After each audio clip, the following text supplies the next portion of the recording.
O que você tem feito pelo planeta? Dia 11 de julho é comemorado o Dia Mundial da População, data criada pela ONU para reforçar a necessidade de encontrar soluções para as questões e os problemas da população, atualmente contabilizada em mais de 7 bilhões de pessoas. Estima-se que até 2050 chegaremos a 9,7 bilhões de habitantes. Hoje, uma das grandes questões mundiais é lidar com as consequências do consumo excessivo, visto que a população atual já consome 60% de recursos naturais a mais do que a Terra consegue regenerar.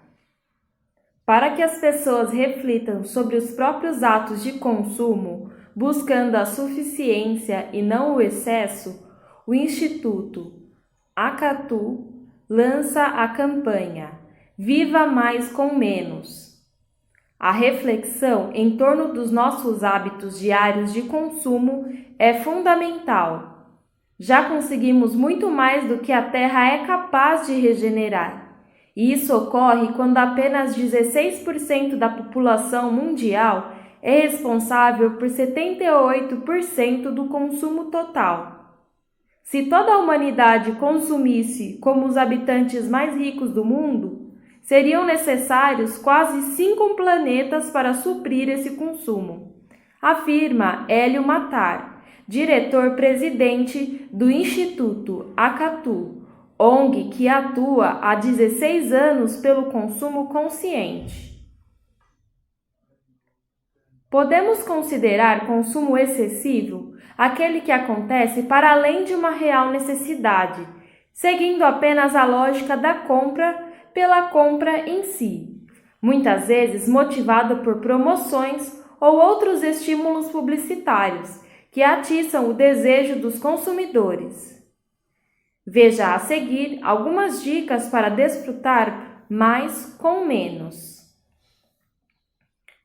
Você tem mesmo necessidade de comprar mais roupas, sapatos e acessórios?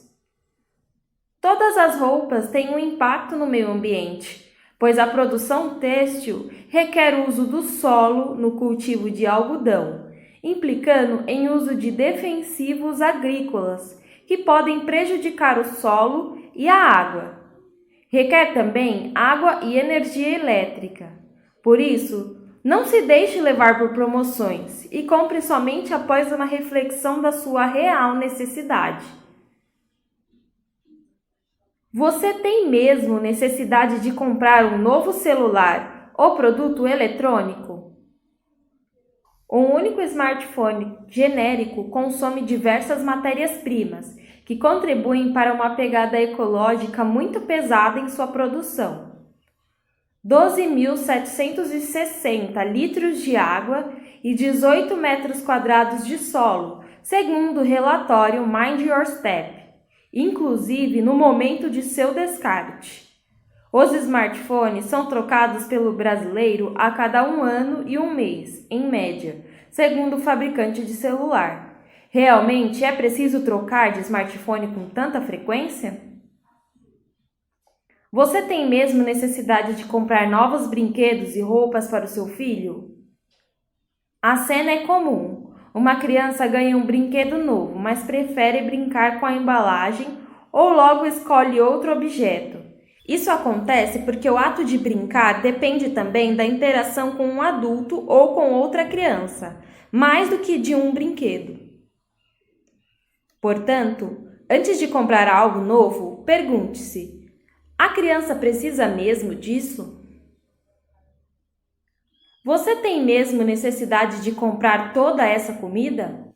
Em média, uma família latino-americana desperdiça 28% da comida comprada, segundo a Organização das Nações Unidas para a Agricultura e Alimentação.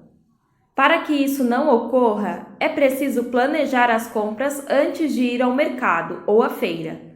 pensando no cardápio semanal e comprando apenas os ingredientes necessários e nas quantidades corretas. No mundo das finanças, números e valores monetários, é raro as medidas continuarem crescendo sem qualquer tipo de desaceleração. Mas o mesmo não acontece com a população mundial. Todos os anos, cerca de 83 milhões de pessoas nascem no mundo. Estima-se que, até 2100, a população mundial chegará a 11,2 bilhões. Para colocar isso em contexto, 150 pessoas nascerão a cada minuto, 60% delas na Ásia e apenas 10% na Europa. Curiosamente, a proporção de gênero entre homens e mulheres é praticamente igual. De acordo com a ONU, há aproximadamente 110 homens para cada 100 mulheres. Entretanto, a distribuição de riqueza no mundo é extremamente desigual. Mais de 70% da população mundial detém apenas 3% da riqueza global. Os 2.043 milionários e bilionários do mundo detêm quase metade da riqueza global, o que é um novo recorde. O país com maior população é a China, com cerca de 1,37 bilhão de habitantes. A Índia é o segundo, com 1,26 bilhão. Para colocar isso em contexto, se o Facebook fosse um país, teria a terceira maior população do mundo, com cerca de 1,20 bilhão de cidadãos usando o site todos os meses. A população humana bebe 19,68 bilhões de litros de água todo dia e come 9,51 bilhões de quilos de alimento. Mas só as 1,15 bilhões de vacas do mundo bebem sozinhas 170 bilhões de litros de água por dia e comem 61,16 bilhões de quilos. Esse não é um problema populacional, é um problema de população que consome carne. Organizações ambientais não debaterem isso é como organizações de saúde tentarem combater o câncer de pulmão sem debater o fumo de cigarros. Mas ao invés de fumar passivamente, é comer passivamente que afeta todo o planeta. Em direção a uma dieta à base de plantas, bom, o que poderia acontecer? Se não matarmos todas essas vacas e comermos elas, então não precisaremos criar tantas vacas porque estamos criando vacas, galinhas e porcos e peixes. Nós estamos criando eles, sei lá, por todo esse tempo e sem pestanejar. Então, se não criarmos eles, não precisaremos alimentá-los. E se não precisarmos alimentá-los, não precisaremos dedicar tanta terra para o cultivo de grãos e legumes e tudo mais para alimentá-los. E então a floresta pode voltar, a vida selvagem pode voltar, os oceanos podem voltar, os rios podem voltar a correr limpos, o ar pode voltar, nossa saúde pode voltar. A estrutura de energia renovável, como prédios solares e geradores eólicos espalhados pelo país para reduzir a mudança climática, essa é uma ótima ideia, mas é projetada para levar pelo menos 20 anos e custar no mínimo 18 trilhões de dólares para desenvolver. Outra solução para a mudança climática: nós podemos parar de comer os animais. E isso pode ser feito hoje. Não precisa levar 20 anos e com certeza não precisa custar 18 trilhões de dólares porque não custa nada. Algumas pessoas dizem, vamos resolver o CO2 e aí a gente se preocupa com o metano. Isso é errado. O que faz sentido é fazer o contrário. Faça algo sobre o metano e a resposta virá imediatamente. Sem qualquer sombra de dúvidas, é a coisa mais importante que alguém pode fazer pelo meio ambiente. Nenhum estilo de vida tem um alcance tão grande e um impacto tão profundamente positivo no planeta e em toda a vida na Terra do que escolher parar de consumir animais. De acordo com 2 especialistas ambientais do Grupo do Banco Mundial, o uso de padrões globais para a medição de gases do efeito estufa indica que a agricultura animal foi responsável por 51% das mudanças climáticas causadas pelo homem, enquanto o sequestro de carbono, a respiração e o metano são tidos como responsáveis e que o estudo da ONU não abrangeu. Mas além disso, eu descobri que a criação de animais para alimentação é responsável por 30% do consumo de água mundial. Ocupa cerca de 45% dos terrenos da Terra. É responsável por cerca de 91% da destruição da Amazônia brasileira e é a principal causa das zonas mortas dos oceanos, destruição de habitats e extinção de espécies. Ainda assim, os maiores grupos ambientais que deveriam proteger nosso mundo não têm isso como seu objetivo principal